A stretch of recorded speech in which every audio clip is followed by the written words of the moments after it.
Friends, dear students, सेवा परिष्कार online classes में आपका हार्दिक अभिनंदन।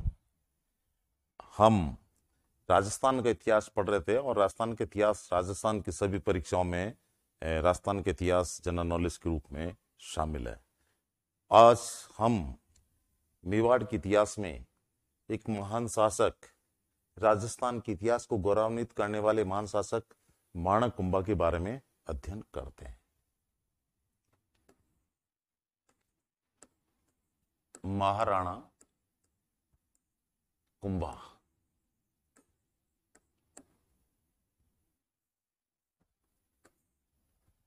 माणक कुंभा, देखिए हम अध्ययन करेंगे, बहुत बड़ा इतिहास है माणक कुंभा के बारे में, बहुत सारी जानकारी है।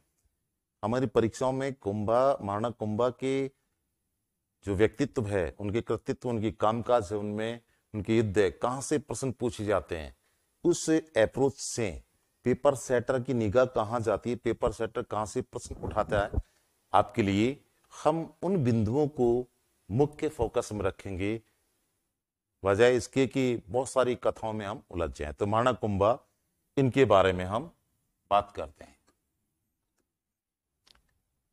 एक सामान्य इनका जो काल पूछ लिया जाए तो काल कौन सा है? 1433 से 1468 ईस्वी पूछा जा सकता है काल को। अब इनके बारे में जो बातें आती है तो ये पिता कौन थे इनके? मौकल जी। और माता कौन? सौभाग्यवती। चलिए, इनके जो मोकल जी की हत्या कर दी थी चाचा और मेरा ने। चाचा ने अपने आप को शासक डिक्लेयर कर दिया था और मैपा पमार को अपना प्रधानमंत्री घोषित कर दिया था। उसी दौर में मेवाड़ी सरदारों ने 10 वर्ष की उम्र में, कितने साल की उम्र में? 10 वर्ष की उम्र में इनको मेवाड़ का शासक घोषित किया। कहां? चित्तौड़गढ़ में। एक बालक क्या शासन करेगा? तो समस्याग्रस्त, जैसे मुक्कल जी समस्याग्रस्त, वैसे ही समस्याग्रस्त कौन हो गए? माणक कुंभा। यहां फिर हस्तक्षेप का मौका मिल गया, किसको? रणमल को। अब इनके सामने, माणक कुंभा के सामने 2 प्रमुख समस्याएं थी जिनसे पार पाना इनके लिए जरूरत था। माणक कुंभा बहुत ही बुद्धिमान शासक थे। इन्होंने अपनी बुद्धि से उन समस्याओं से निजात पाई। ये कला के महान संरक्षक थे, विद्वानों के महान संरक्षक थे। ये स्वयं महान विद्वान थे, राजस्थान के इतिहास को गौरवान्वित किया है। अभी हम उनकी चर्चा करेंगे। तो कुंभा के बारे में जो बात करते हैं, जो इनसे संबंधित व्यक्ति हैं, इनकी जो रानी थी कुंभल, इनसे संबंधित जो व्यक्ति है उनकी चर्चा कर लेते हैं। कुंभल, इसी की स्मृति में इसी के नाम पर दुर्ग बनाया, उसका नाम क्या है? कुंभलगढ़। तो किस रानी के नाम पे बनाया? कुंभल के नाम पे। कुंभलगढ़ अलग से हम चर्चा करेंगे। इनकी एक रानी मिलती है सुमति झाली। सुमति झाली। और इन्होंने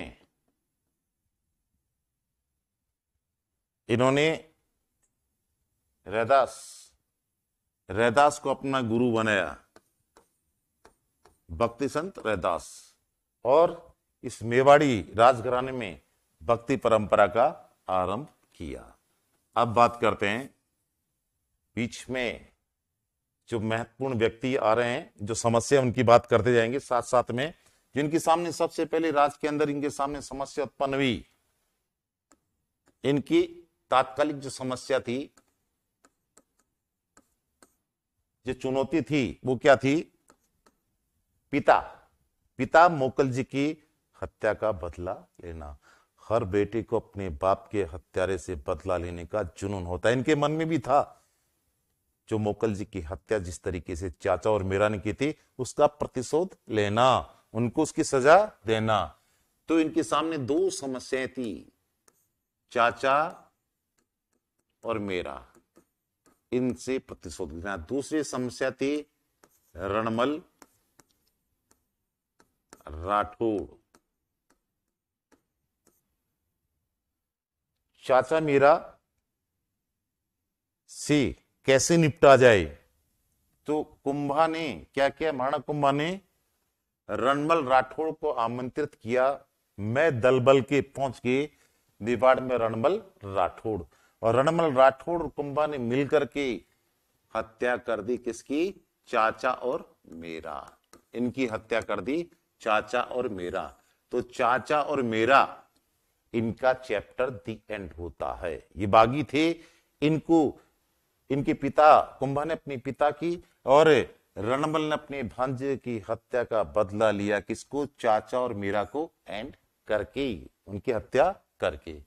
चाचा और मीरा, इनकी हत्या होने के बाद चाचा का लड़का अक्का, कहीं एका ऐसे नाम मिलता है ये, और इन्होंने जो प्रधानमंत्री घोषित किया था, कौन था? मैपा पंवार। मैपा पंवार। ये दोनों कहां चले जाते हैं हत्या के बाद में शरण लेने के लिए? ये मांडू चले जाते हैं, मांडू मालवा। किसके पास? महमूद खिलजी के पास। महमूद खिलजी, इसके पास चले जाते हैं। तो यहां पहला उन्होंने अपना टारगेट पूरा कर लिया, किसको विदा करके? चाचा और मीरा को। उसके बाद में दूसरा कांटा जो था, जो मेवाड़ में, मेवाड़ के दरबार में राठौड़ी चला रहा था। राठौड़ सरदारों का वर्चस्व बढ़ा रहा था और अपमानित हो रहे थे। कौन? मेवाड़ी सरदार। तो अगला कांटा था कौन? रणमल राठौड़। और रणमल राठौड़, इसके मन में भी अपनी अलग योजनाएं चल रही थी। तो उनमें ये बाधक समझता था किसको? रणमल राठौड़ बाधक समझता था किसको? राघव देव। ये कुंवर चुंडा के छोटे भाई थे, जिन्हें कुंवर चुंडा छोड़ करके गए थे। किसके? मोकल जी की सुरक्षा के लिए। राघव देव। तो इन्होंने एक षड्यंत्र योजना के तहत किसकी हत्या करवा दी? राघव देव की हत्या करवा दी। किसने? रणमल राठौड़ ने। इस बात का भेद किसके पास में था? कुंभा को इस बात का पता था। तो इस कांटे को निकालने के लिए, कांटे को निकालने के लिए 1438 ईस्वी में राघव देव की हत्या किसने करवाई? रणमल राठौड़ ने हत्या करवाई। किसकी? राघव देव की। अपना वर्चस्व बढ़ाने में बाधक मानते थे रणमल राठौड़ किसको? राघव देव को। और यहां कुंभा अपने लिए बाधक समझ रहा था किसको? रणमल राठौड़ को। तो रणमल राठौड़, इसकी हत्या मेवाड़ के सरदारों ने, कुंभा ने बड़े तरीके से इस कांटे को भी बाहर निकाला। जनश्रुति में है, जनश्रुति प्रचलित है कि ये रणमल राठौड़ ये कुंभा की जो माता थी सौभाग्यवती, उसकी दासी थी भारमली। भारमली, रणमल और भारमली, इनमें इलू इलू प्रेम। रणमल इस भारमली का दीवाना था, इसके यहां आना जाना था, पूरा दिल जीत रखा था रणमल राठौड़ का। किसने? भारमली ने दिल जीत रखा था रणमल राठौड़ का। और ये दासी थी किसकी? सौभाग्यवती की। तो कहते हैं कि रणमल ने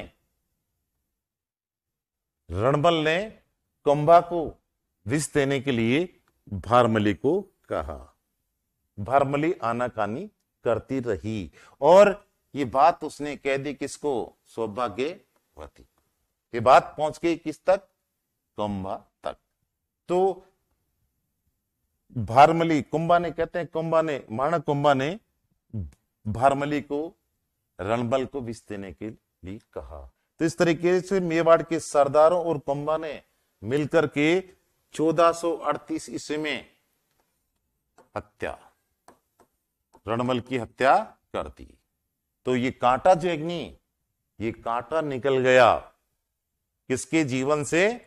माणक कुंभा के जीवन से। बड़ी ही शालीनता के साथ में अपने कांटों को, जो चुभने वाले थी, चाचा और मीरा, जिनका नाम सुनते ही दिमाग खराब हो जाता है, उनके होता होगा निश्चित रूप से पिता के हत्यारों को नाम सुनने से ही खून उबाल खाता है, तो ये बदला लिया। इसके बाद में जो राज को, मेवाड़ी राज के अंदर जो हस्तक्षेप कर रहा था दरबार में, उस रणबल को ठिकाने लगा दिया। इसके बाद ये जब गई, कौन?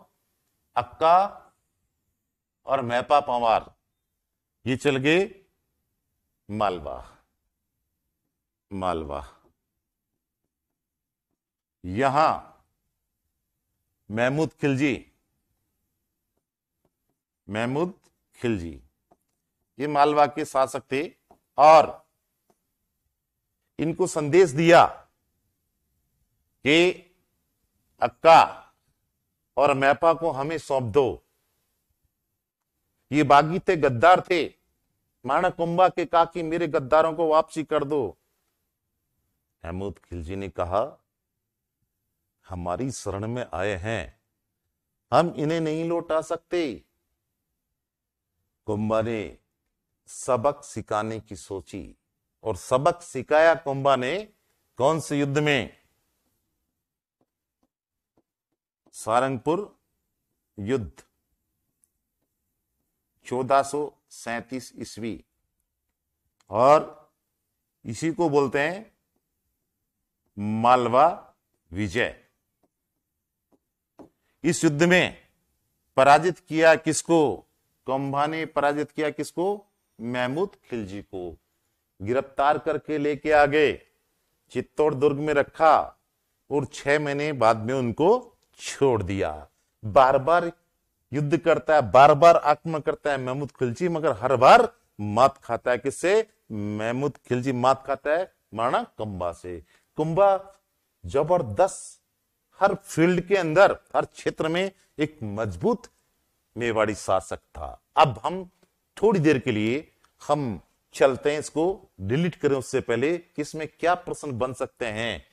तो इसमें कुंभा का काल 1433 से 1468, इसको पूछा जा सकता है। माता पिता कहीं पूछ ले, संभावना कम होती है तो ये पूछा जा सकता है। ये पूछ ले लगभग किस उम्र में शासक बना, उटपटांग नए प्रश्न पूछे। कुंभलगढ़ दुर्ग का निर्माता कौन? माणक कुंभा।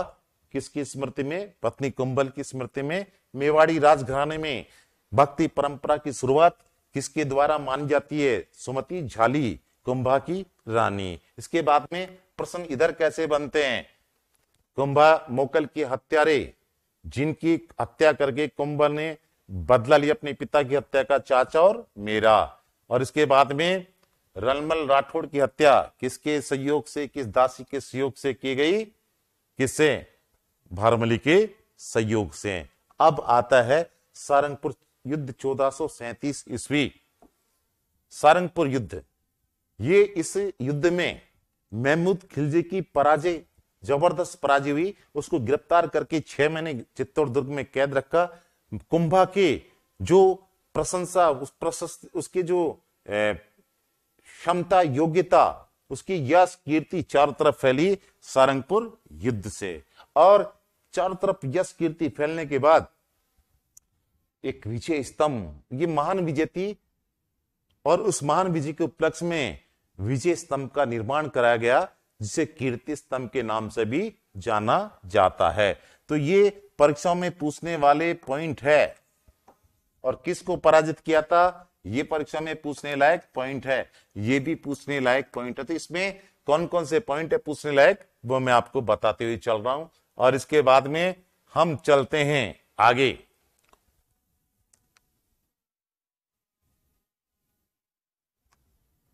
कुंभा ने पार पाली, थोड़ा सा लड़ाइयों का मामला है, उन युद्धों की चर्चा कर लेते हैं। तो इसमें सारंगपुर युद्ध हो गया, बहुत सारे युद्ध हैं, बहुत सारी लड़ाइयां हैं। प्रश्न कहां से आते हैं ये महत्वपूर्ण है। लड़ाइयों को, घटनाक्रमों को याद करने से बजाय हम ये देखें प्रश्न कहां से आए। अब रणमल राठौड़ की हत्या हुई, रणमल राठौड़ की हत्या हुई उस समय रणमल राठौड़ के पुत्र जोधा मेवाड़ में ही थे।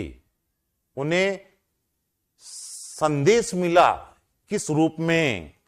जोधा भाग सके तो भाग, थड़ो रिडमल मारियो जाए। इस तरीके से जैसे मैसेज मिला उनका मृत्यु का, जोधा रवाना हो गए मारवाड़ की तरफ और मंडोर पर अधिकार कर लिया। मंडोर से जोधा, मंडोर वही है राव जोधा जिन्होंने जोधपुर के मेहरानगढ़ दुर्ग का निर्माण कराया था, जोधपुर की स्थापना की थी। वो भी महान शासक है जोधा, राव जोधा। अब राव जोधा ने संबंध सुधारने के लिए पैतरा दाव चला। तो राव जोधा की बुआ और कुंभा की दादी कौन थी? हंसा बाई। तो जोधा पहुंचते हैं किसके पास में? हंसाबाई के पास, अपनी बुआ के पास, 1453 ईस्वी में। और संधि होती एक, परीक्षा पूछने लायक है, आवल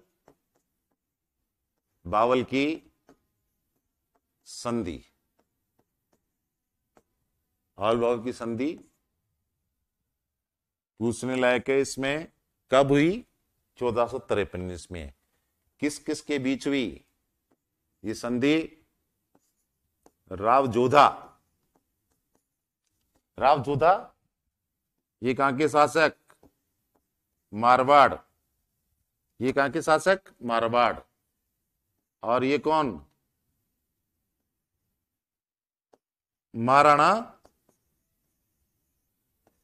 कुंभा, मणकुंभा। ये कहां के शासक? मेवाड़।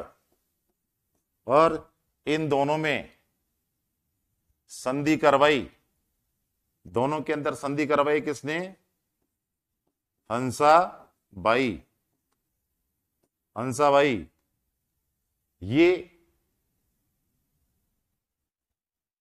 इसकी क्या? मणकुंभा की क्या? दादी। और राव जोधा की क्या? बुआ जी। इसने इन दोनों के बीच में संधि करवाई, समझौता करवाया, जिसे क्या कहा जाता है? आवल बावल की संधि कहा जाता है। इस संधि के परिणाम स्वरूप, इस संधि के परिणाम स्वरूप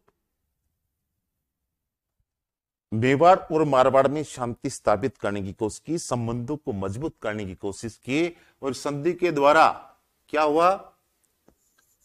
मेवाड़ और मारवाड़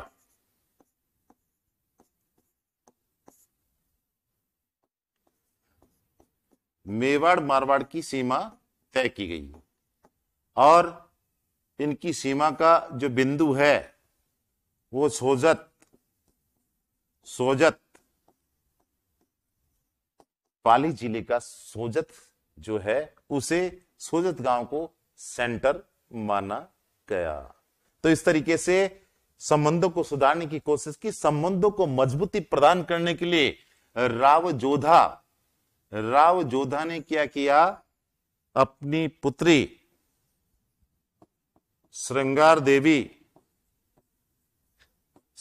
देवी का विवाह रायमल ये कौन था? महाराणा कुंभा का पुत्र, इसके साथ शादी कर दी। तो इस तरीके से मेवाड़ मारवाड़ के संबंधों को मजबूती प्रदान करने की कोशिश की गई, की संधि के द्वारा, आवल बावल की संधि कब हुई, पूछने लायक है परीक्षाओं में, यहां रुक रहा हूं, इसका मतलब परीक्षाओं में पूछने लायक है। आवल बावल की संधि के बारे में कैसे प्रश्न बनते हैं, आवल बावल की संधि कब हुई, 1453 में। एक प्रश्न, आवल बावल की संधि किन दो शासकों के बीच हुई, राव जोधा और माणा कुंभा। प्रश्न कैसे बनते हैं इसमें से, ये बात है। ऑब्जेक्टिव बना करके लंबा चौड़ा जो एक नहीं 4 ऑब्जेक्टिव बना दिए, वो जो चल रहा है पैटर्न आजकल, उस पैटर्न से आपको कुछ भी नहीं मिलेगा, उतना कुछ नहीं मिलेगा जितना इसमें मिलेगा। कितने सारे क्वेश्चंस आपके सामने, ऑब्जेक्टिव आप भी अभ्यास बैठ करके कर सकते हैं, मगर चल रहा है पैटर्न। तो आप जो इसके अंदर अगला आवल बावल की संधि, अब आप काउंट कर लीजिए कितने क्वेश्चन हो गए, ऑप्शन बना करके आप, आवल बावल की संधि किन दो रियासतों में हुई, तो मारवाड़ और मेवाड़। इसके बाद में एक अगला प्रश्न बनता है, आवल बावल की संधि करवाने में किसकी महत्वपूर्ण भूमिका थी, हंसा बाई।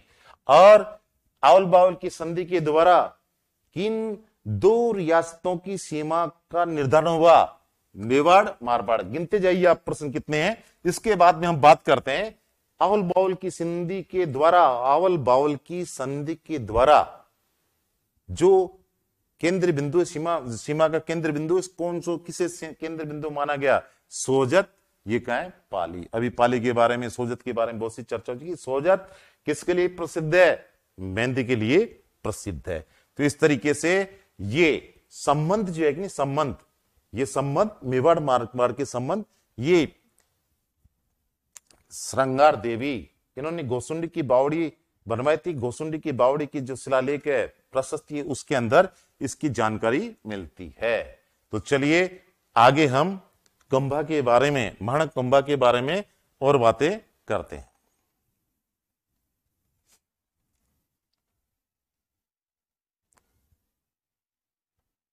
कुंभा महान शासक, महान शासक।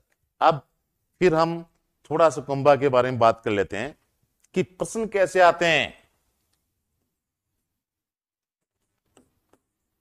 मैं इतिहास नहीं, कुंभा के बारे में आने वाले प्रश्न बताऊंगा, वो पढ़ाऊंगा। इतिहास नहीं है, सामान्य ज्ञान है। लंबा चौड़ा इतिहास वो फर्स्ट ईयर सेकंड ईयर वहां चलता है, या कंपटीशन या पिन पॉइंट ढूंढने पड़ते हैं कि यहां इतिहास के इस महासागर में से प्रश्न कहां से बनते हैं। तो माणक कुंभा के बारे में कैसे प्रश्न बनता है, प्रश्न बनता है, राजस्थान का महान संगीतकार शासक निम्न में से कौन है।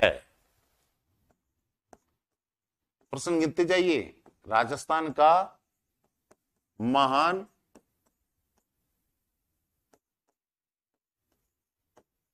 संगीतकार शासक, प्रश्न ऐसे बनता है, निम्न में से राजस्थान का महान संगीतकार शासक किसे माना जाता है, माना कुंभा। अब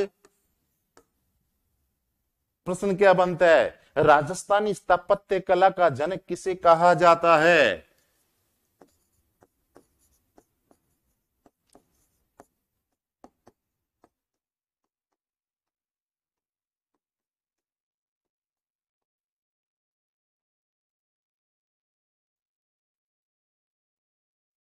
राजस्थानी स्थापत्य कला का जनक। अब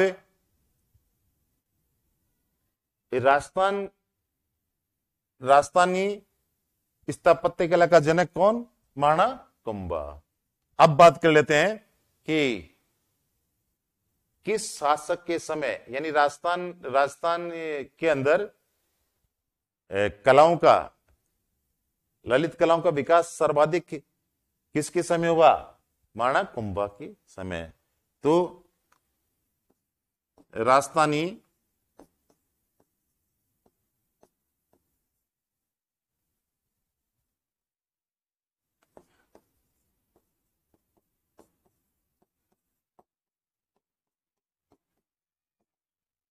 राजस्थान के कला इतिहास का स्वर्ण काल किसके शासक को माना जाता है।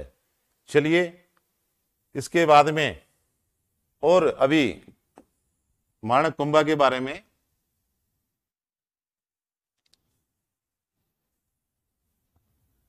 बहुत सी उपाधियां हैं, उपाधियों में उनकी चर्चा करेंगे। अभी हम यही बातें देखते हैं। राजस्थान के कला इतिहास का स्वर्णकाल, और इसके बाद में हम देखते हैं कि राजस्थानी स्थापत्य का स्वर्णकाल हो गया, और इसके बाद में राजस्थान का महान स्थापत्यकार शासक, राजस्थान का महान स्थापत्यकार शासक, राजस्थान का महान स्थापत्यकार शासक, लगभग कुंभा के बारे में ये महत्वपूर्ण जानकारियां हमने जुटा ली। इसके अलावा प्रश्न आज यही चर्चा कर लेते हैं। सर्वाधिक दुर्ग निर्माण करवाने का श्रेय, सर्वाधिक दुर्ग निर्माण कराने का श्रेय किसे है? माणक कुंभा को। तो मेवाड़ के 84 में से 32 किलो या दुर्गों का निर्माता कौन? माणक कुंभा। और ये बात कवि श्यामल दास ने वीर विनोद में कवि श्यामल दास, कवि राजा श्यामल दास ने बताई है। तो कुंभा में कंडल टाड क्या बोलते हैं? कुंभा में अमीर की शक्ति व लाखा का कला प्रेम तथा प्रतिभा थी, जिसने घग्गर के तट पर मेवाड़ का परचम पहरा पर मेवाड़ का गौरव बढ़ाया। तो इस तरीके से कुंभा राजस्थान के इतिहास का महान शासक है, जिसके बारे में हम बात कर चुके। और राजस्थानी स्थापत्य कला का जनक प्रश्न, ये सब अपने आप में एक एक प्रश्न है। राजस्थान का महान संगीतकार शासक कौन? माणक कुंभा। पूछा परीक्षाओं में, राजस्थानी स्थापत्य कला का जो है वो जनक कौन? माणक कुंभा। राजस्थानी स्थापत्य कला का स्वर्णकाल, राजस्थानी स्थापत्य कला का स्वर्णकाल किसके काल को कहा जाता है?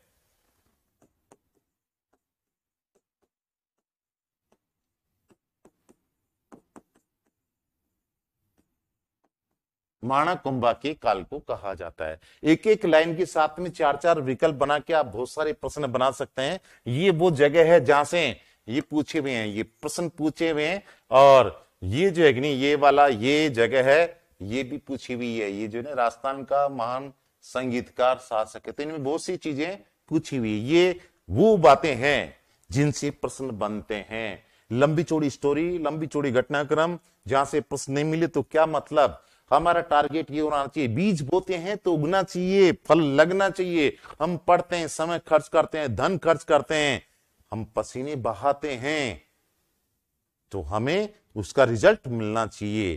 तो इसी हिसाब से, इसी सोच के साथ हम आगे बढ़ रहे हैं। तो ये कुंभा के बारे में बातें हो गई, जो उनकी उपाधियां, जो उनको या उनसे संबंधित घटनाएं जो उनके जिनके लिए वो जाने जाते हैं, वो इसमें आ गई। अब हम कुंभा को उपाधियों की चर्चा करते, इतनी सारी ढेर सारी उपाधियां, इस पे बोर्ड पे लिखने से कोई फायदा नहीं, आप लिस्ट बना करके उसको देख सकते हैं। अभी हम मुख्य उपाधियों की बात करेंगे जिनके बारे में परीक्षा में प्रश्न पूछे जा सकते हैं। तो हिंदू सुल्तान,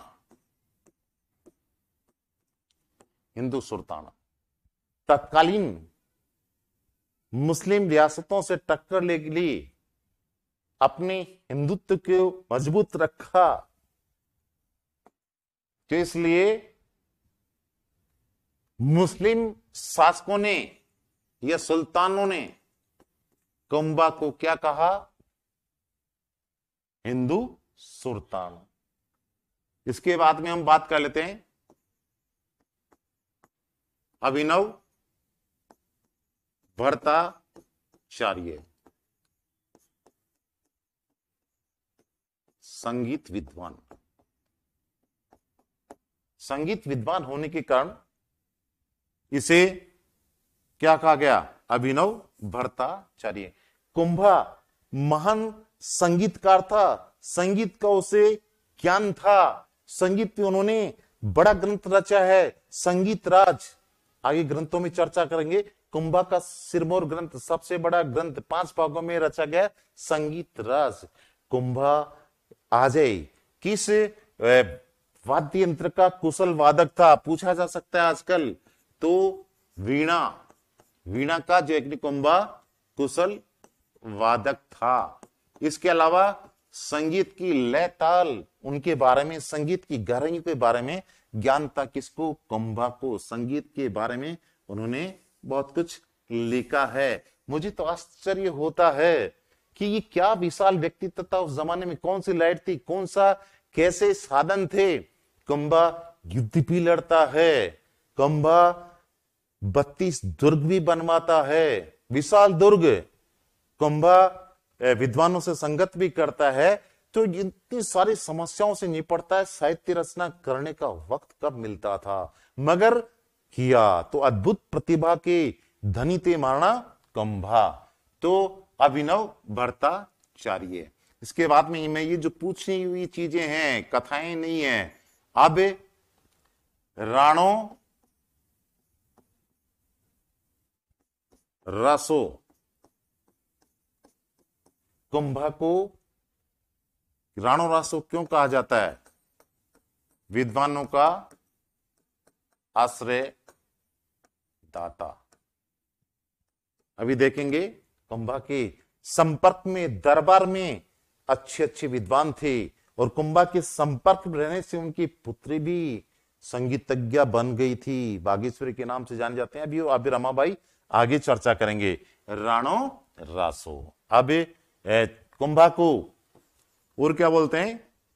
छाप गुरु, छापामार युद्ध में पारंगत होने के कारण, हाल गुरु, गिरिदुर्गों का निर्माता होने के कारण। तो हम बहुत सारी उपाधियां, इन उपाधियों के चक्कर में ज्यादा नहीं पड़ेंगे, मगर ये ध्यान रखना ये है, इनको देख लीजिए, बाकी आप अपनी पुस्तक से भी, क्योंकि बहुत लंबा हो जाता है।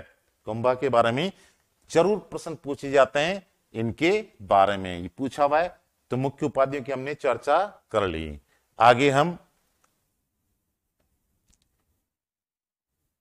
कुंभा से संबंधित विद्वानों की चर्चा कर लेते हैं। तो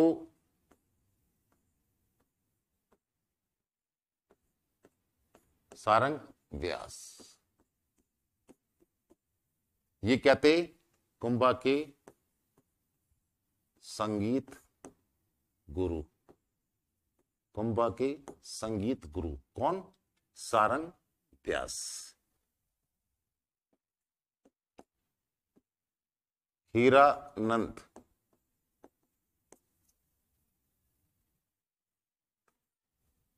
सुपासना, जैन आचार्य थे हीरानंद, और कुंभा इन्हें अपना गुरु मानता था। कहते हैं कि कुंभा ने इन्हें राजगुरु की उपाधि दी थी। विद्वानों की संगत करने से आदमी विद्वान हो जाता है, जैसी संगत वैसी रंगत। कुंभा की संगत विद्वानों के साथ में थी, इसलिए कुंभा भी विद्वान बन गया। जैन आचार्य सोमदेव, सोमदेव, जैन आचार्य सोमदेव, कुंभा ने इन्हें कविराज की उपाधि दी। कुंभा ने इन्हें कविराज की उपाधि दी। इसके बाद में हम बात कर लेते हैं कान्ह व्यास। कान्ह व्यास ये कुंभा की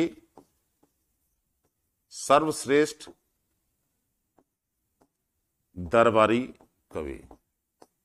कुंभा की सर्वश्रेष्ठ दरबारी कवि, प्रश्न कैसे आता है? कुंभा की सर्वश्रेष्ठ दरबारी कवि किसे माना जाता है? कान्ह व्यास को। और इन्होंने, नाम सुनोगा अपने, एक लिंग महात्म्य, ये शैव मत से संबंधित काव्य है। इसकी पुराणों से तुलना की जाती है। और एकलिंग महात्म्य, इसके रचनाकार कान्ह व्यास माने जाते हैं। मगर इसका प्रथम भाग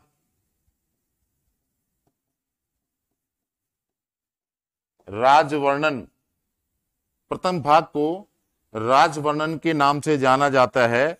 और ये किसके द्वारा रचा गया था? महाराणा कुंभा के द्वारा रचा गया था। तो अब आगे बढ़ने से पहले हम ये देखें कि प्रश्न कैसे बनते हैं इस जगह से। तो देखिए प्रश्न कैसे बनते हैं। कुंभा के संगीत गुरु कौन थे? सारंग व्यास। कुंभा निम्न में से किस जैन विद्वान को अपना गुरु मानता था, जिसे राजगुरु की उपाधि दी? कौन? जैन विद्वान हीरानंद।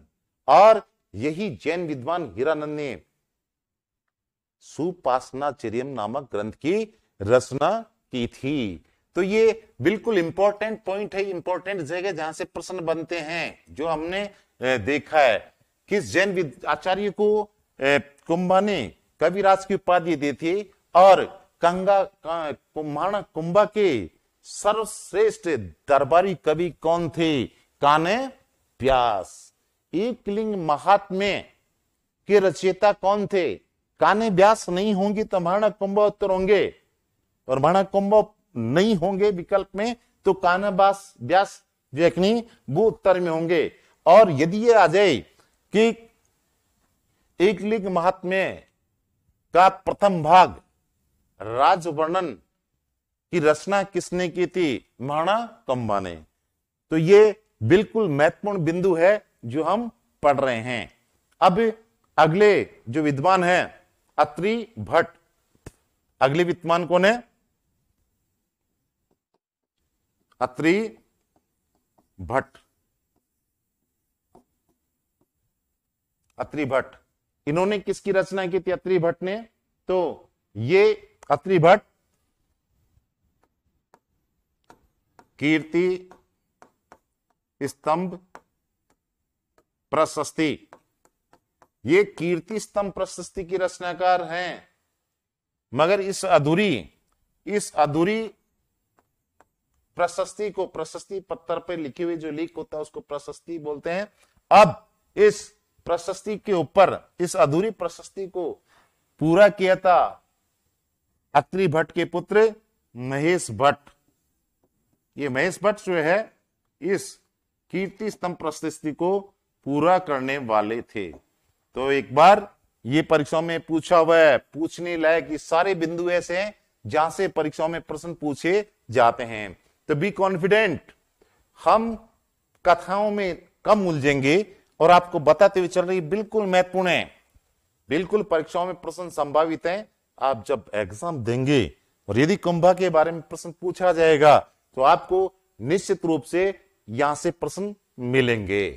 तो आगे हम कुंभा के पास में विद्वानों की खान थी और कुंभा के पास में महान शिल्पी आर्किटेक्ट वास्तुकार था। कौन? मंडन। मंडन मंडन ये कहां के रहने वाले थे? गुजरात के रहने वाले थे, मूलतः गुजरात के थे। मंडन ये मुख्य शिल्पी, कुंभा का मुख्य शिल्पी कौन था? या कुंभलगढ़ का मुख्य शिल्पी कौन था? कुंभा का मुख्य शिल्पी कौन था? या कुंभलगढ़ का मुख्य शिल्पी या वास्तुविद कौन था? तो मंडन। मंडन ने बहुत सी किताबें लिखी है, अभी साहित्य में हम उसकी चर्चा कर लेंगे। कुंभा ने भी ग्रंथ रचे, मंडन के बेटे ने भी ग्रंथ रचे, मंडन के भाई ने भी ग्रंथ रचे। तो ग्रंथों के रूप में हम उनकी चर्चा कर लेंगे।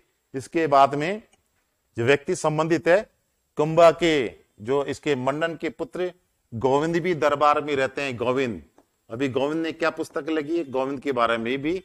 और नाथा, कुंभा का भाई नाथा, सॉरी कुंभा नहीं, मंडन का भाई नाथा, यानी पूरा परिवार जो है कि नहीं, ये वास्तुशिल्प, वास्तुशास्त्री जो है कि नहीं, ये वास्तुशास्त्र का काम करने वाले पूरा परिवार जो है कि नहीं, कुंभा की सेवा में था। इसके बाद में हम जो कुंभा के जीवन से संबंधित महत्वपूर्ण विद्वान व्यक्ति जिनका अलग अलग फील्ड में योगदान रहा, हम उनकी चर्चा करें, उनसे प्रश्न पूछे जा सकते हैं। अगला एक पर्सन है, पर्सनालिटी है, कौन? रमाबाई।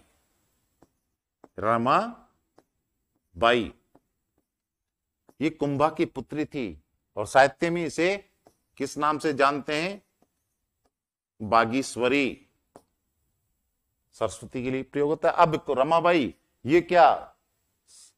संगीत की विद्वान थी, संगीतज्ञ। पिता के साथ रहते रहते इसे भी बेहद अच्छा संगीत ज्ञान हो गया। कुंभा ने अपनी पुत्री रमाबाई की शादी मंडलिक यादव से की। और ये मंडलिक यादव कहां के शासक थे? जूनागढ़, गुजरात। यहां मुस्लिम आक्रमण हुआ और मंडलिक को धर्मांतरण करके क्या बना दिया गया? मुस्लिम। धर्मांतरण करके मुस्लिम बना दिया गया। यहां रमाबाई को जो वर्तमान में जावर क्षेत्र है, इस क्षेत्र की जागीर दी कुंभा ने जीवन यापन के लिए।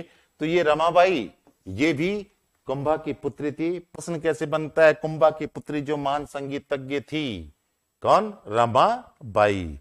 तो इस तरीके से कुंभा के जीवन से संबंधित व्यक्तित्वों की चर्चा हम कर रहे हैं। आगे चलते हैं, अब कुंभा के जीवन से संबंधित और बातें हम देखते हैं। अभी निर्माण कार्य आएंगे कुंभा के, कुंभलगढ़ के बारे में थोड़ी चर्चा करेंगे और विजय स्तंभ के बारे में चर्चा करेंगे। इसके बाद में हम आगे चलते हैं।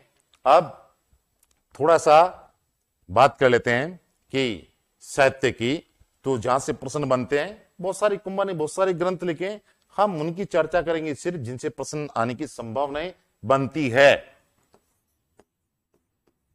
संगीत राज, तो ये कुंभार द्वारा रचित ग्रंथों में सर्वश्रेष्ठ ग्रंथ, कुंभा के द्वारा रचित ग्रंथों में सर्वश्रेष्ठ ग्रंथ निम्न में से माना जाता है। किसे? संगीत राज को। अब कुंभा द्वारा रचित ग्रंथों में सबसे बड़ा ग्रंथ, कुंभा द्वारा रचित ग्रंथों में सबसे बड़ा ग्रंथ माना जाता है किसको? संगीत राज को। संगीत की गायन वादन नृत्य, संगीत के अंदर गायन वादन नृत्य तीनों का समावेश होता है। तीनों का वर्णन मिल जाता है किसमें? संगीत राज में। ये पूछा परीक्षाओं में, ये डबल स्टार मोस्ट इंपोर्टेंट है, यहां से प्रश्न आने की संभावनाएं प्रबल रहती है। प्रश्न पूछे हुए हैं। सर्वश्रेष्ठ ग्रंथ, कुंभा के द्वारा रचित सर्वश्रेष्ठ ग्रंथ किसे माना जाता है? संगीत राज को। कुंभा के द्वारा रचित ग्रंथों में सबसे बड़ा ग्रंथ किसे माना जाता है? संगीत राज को। संगीत राज कुंभा ने जो संगीत राज ग्रंथ है कितने भागों में रचा? संगीत राज कितने भाग है संगीत राज के? 5 भाग। 5 भागों की अभी चर्चा नहीं करेंगे क्योंकि फिर उलझ के रह जाएंगे। इतना गहरा कोई जाता नहीं और प्रश्न इतना गहरा आता नहीं। आएगा तो वो जो परीक्षाएं हैं वो आप जो दे रहे हैं उन परीक्षाओं से ऊपर उनका मामला है। आज तक कोई ऐसा प्रश्न बना नहीं, फिर भी आगे देखेंगे। अभी जल्दी से हम जो आने वाली सामने परीक्षाएं दिख रही है, बहुत जल्दी से इतना बड़ा सिलेबस उसको करने की हमारी कोशिश है, जल्दी से हो जाए। तो ये पूछा हुआ है, ये तीनों चीजें पूछी हुई परीक्षाओं में तो आपको संगीत राज उसके बारे में पता पड़ गया।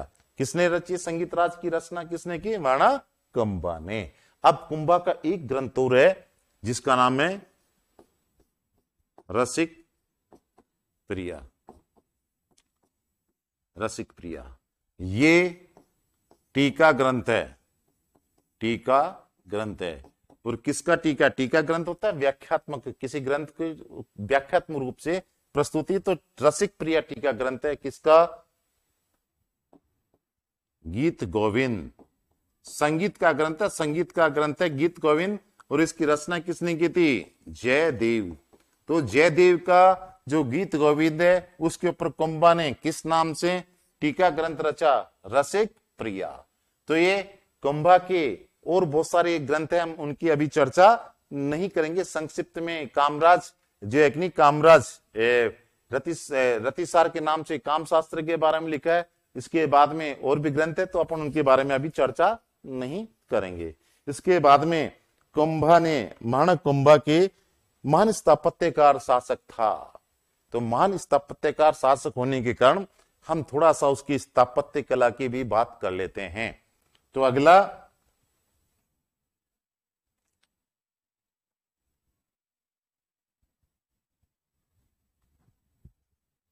उससे पहले जो एक ने बीच में बात याद आ गई,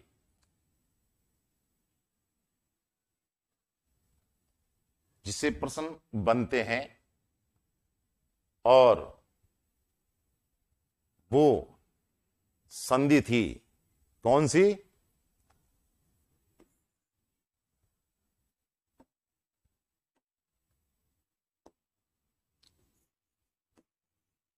चंपा नेर की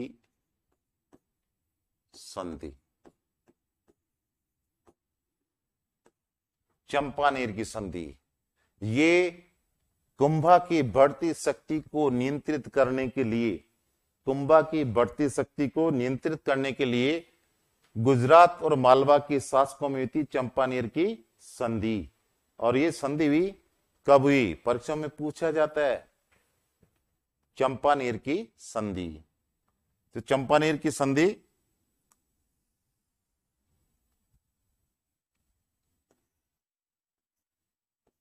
1456।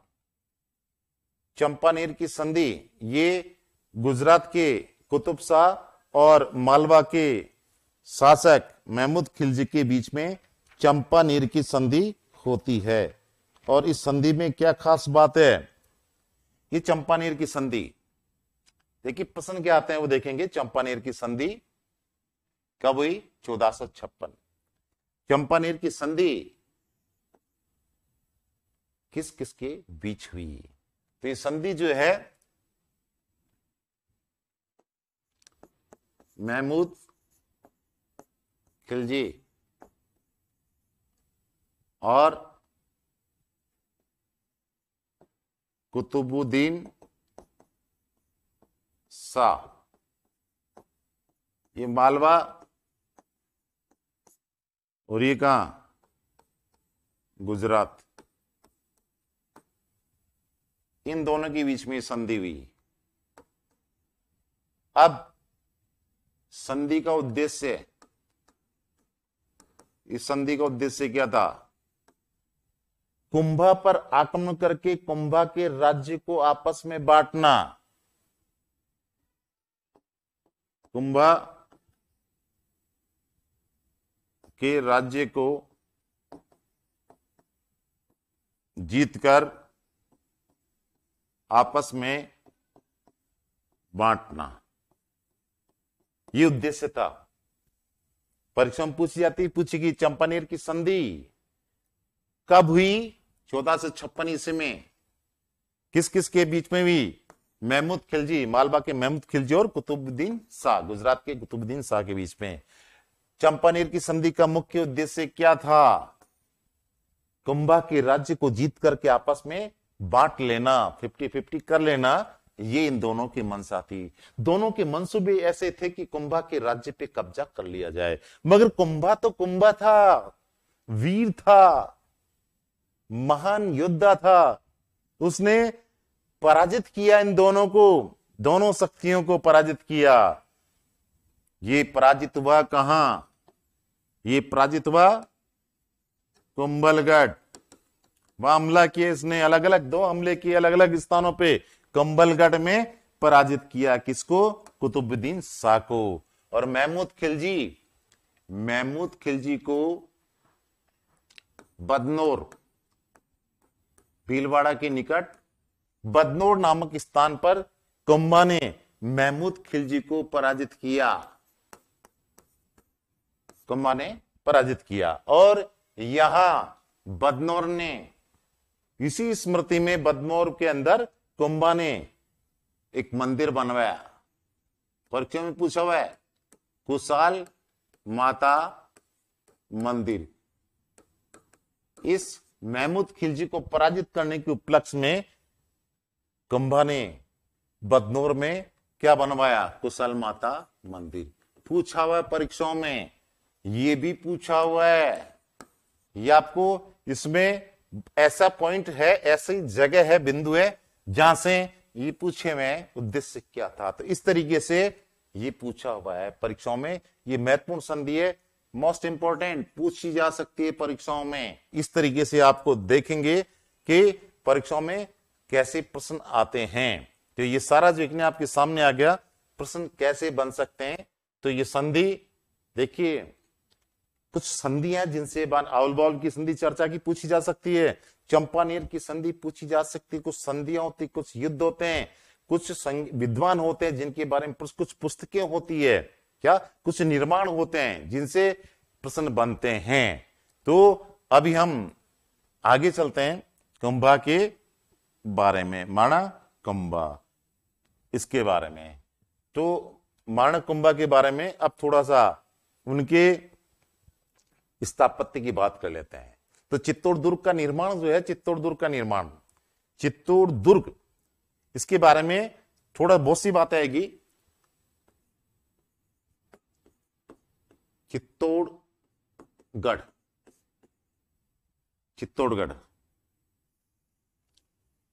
दुर्गों में विस्तार से पढ़ेंगे। चित्तौड़ दुर्ग का निर्माण चित्रांगद मौर्य ने करवाया था, बहुत सी बातें हैं। इसमें क्या खास बात है? प्रश्न ऐसा है, चित्तौड़ दुर्ग का आधुनिकीकरण करने का श्रेय किसे है? माणा कुंभा को। तो चित्तौड़ दुर्ग का आधुनिकीकरण, मॉडिफिकेशन, चित्तौड़ दुर्ग का आधुनिकीकरण करने का श्रेय निम्न में से किस शासक को है? तो उत्तर क्या होगा? माणा कुंभा। अब प्रश्न ऐसे आ जाए, चित्तौड़ दुर्ग में सर्वाधिक निर्माण करवाने का श्रेय किसे है? चित्तौड़ दुर्ग में सर्वाधिक निर्माण करवाने का श्रेय किसे है? तो किसको? माणा कुंभा को।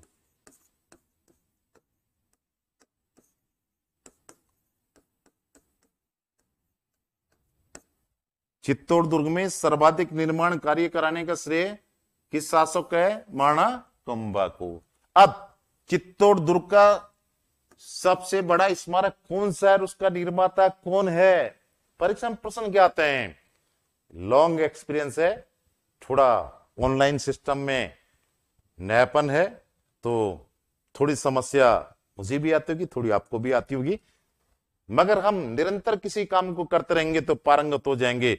हार से जो हार गया वो हार गया, हार के बाद में जो खड़ा हो गया फिर लड़ने के लिए, वो जंग जीतेगा। आप भी यदि फेल हो गए, कभी असफल हो गए किसी काम में, पढ़ने में, परीक्षा में, तो आप उस हार को चुनौती लीजिए, आगे बढ़िए, आपकी जीत तय है। तो अगला हम बात करते हैं चित्तौड़ दुर्ग के बारे में। प्रश्न कि चित्तौड़ दुर्ग का सबसे बड़ा स्मारक किसे माना जाता है और वो कौन है, उसका निर्माता कौन है? तो कुंभा महल सबसे बड़ा स्मारक,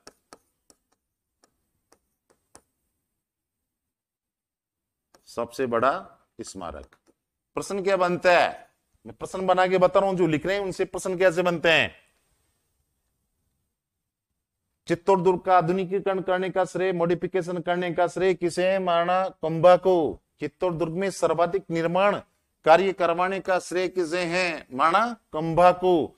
चित्तौड़ दुर्ग में सबसे बड़ा महल, चित्तौड़ दुर्ग का महल, सबसे बड़ा महल किसे माना जाता है? कुंभा महल। इसी में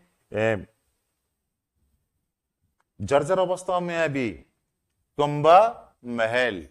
अब आपको पूछ लिया जाए, परीक्षा में पूछ लिया जाए कि चित्तौड़ दुर्ग का मुख्य आकर्षण किसे माना जाता है? तो चित्तौड़ दुर्ग का मुख्य आकर्षण जिसका निर्माण कुंभा ने करवाया था, चित्तौड़ दुर्ग का मुख्य आकर्षण किसे माना जाता, जिसका निर्माण महाराणा कुंभा ने करवाया था? विजय स्तंभ। और मुख्य आकर्षण,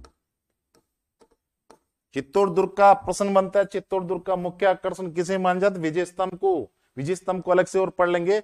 ये विजय स्तंभ कीर्ति स्तंभ के नाम से भी जाना जाता है। मालवा विजय या सारंगपुर युद्ध के अंदर विजय के उपलक्ष्य में कुंभा ने किस स्मारक का निर्माण करवाया था? विजय स्तंभ का।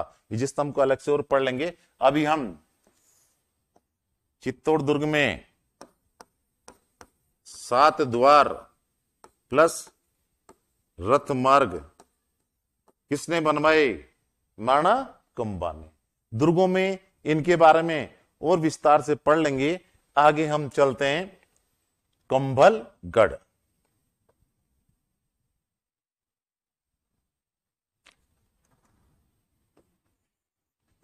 कुंभलगढ़,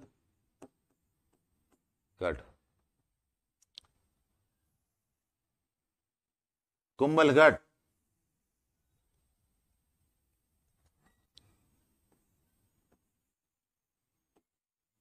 कुंभलगढ़, कुंभलगढ़, कमलनील, कमलनीर, कुंभलनेर, मच्छिंद्र, बहुत सारे नाम है दुर्गों में। एक बार फिर इनको देखेंगे। अभी हम कुंभलगढ़, कुंभलगढ़ के बारे में प्रश्न आ जाए। कुंभलगढ़ कौन सी पहाड़ियों पर स्थित है? तो ये कौन सी पहाड़ियों पर स्थित है? जरगा और रागा। उदयपुर की सबसे ऊंची पर्वत चोटी पहाड़ी मानी जाती कौन सी? जरगा। तो ये जरगा और रागा पहाड़ियों पर भी स्थित है कौन? कुंभलगढ़। कुंभलगढ़ का निर्माण किसने करवाया? इसका निर्माण प्रश्न आ जाए, कुंभलगढ़ का निर्माण किसने करवाया? कुंभा, महाराणा कुंभा। और कुंभा ने इसका निर्माण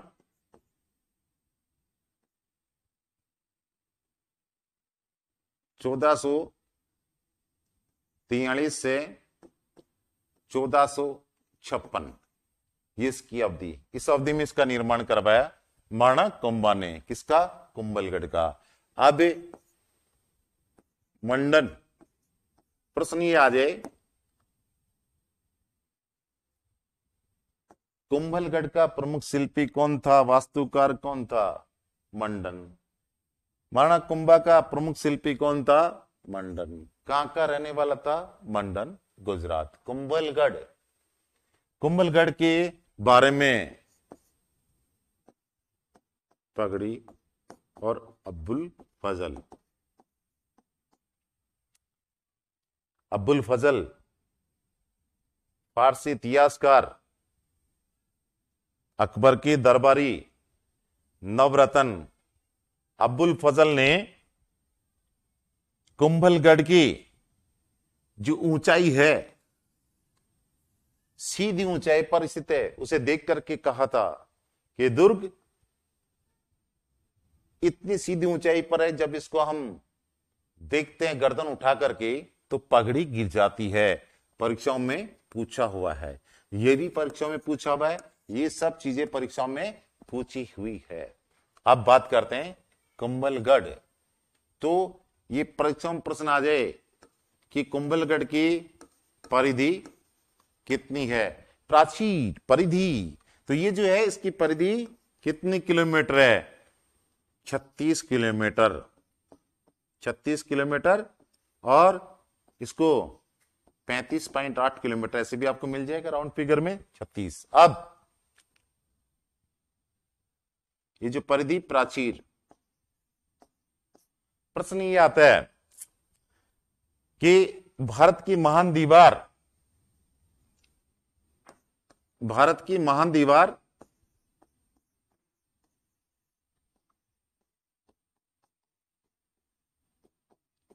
किस दुर्ग की दीवार को भारत की महान दीवार कहा जाता है?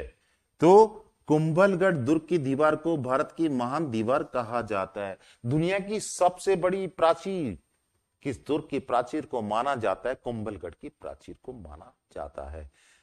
चीन, दुनिया की सबसे बड़ी दीवार चीन की दीवार कहलाती है, जो सी हुआंग ली नामक शासक ने बनवाई थी। भारत की महान दीवार कुंभलगढ़ की प्राचीर को कहा जाता है। और ये इतनी विस्तृत है, 4 घुड़सवार इस पे आसानी से चल सकते हैं। तो चलिए अब कुंभलगढ़ के बारे में और बात करते हैं। तो कुंभलगढ़ के अंदर ही बहुत सी चीजें हैं जिनकी हम चर्चा करते हैं। कुंभलगढ़, आगे आएगी इतिहास की बातें, हम पहले उनकी चर्चा कर लेते हैं, आगे हम उनको और आसानी समझेंगे। कुंभलगढ़, यहां महाराणा उदय सिंह और पन्ना धाय। आगे इतिहास में पढ़ेंगे, दासीपुत्र बनवीर मेवाड़ की गद्दी पे अधिकार कर लेता है। उसके बाद में वहां से विक्रमादित्य की हत्या करके बनवीर मेवाड़ की गद्दी पर अधिकार कर लेता है।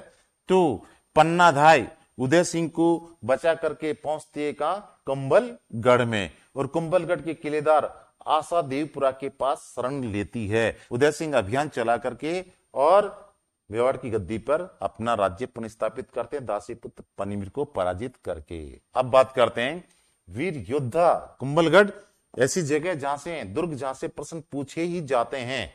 एक बात आ गई,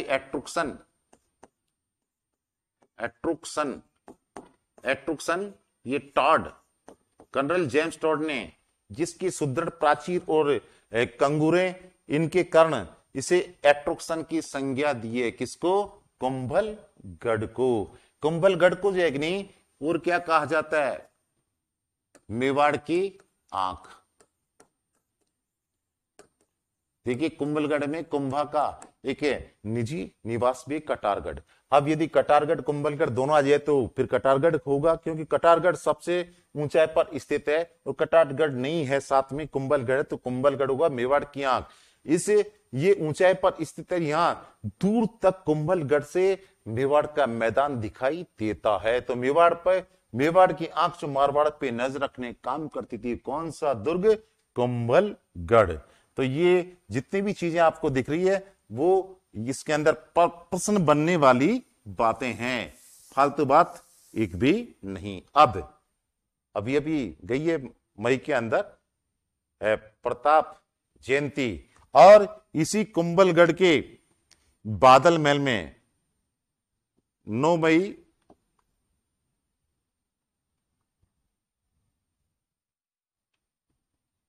मई को आगे जगनी प्रताप का जन्म हुआ था।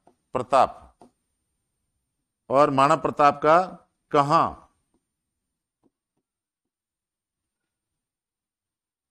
यहां बादल महल, ये किस में पड़ता है?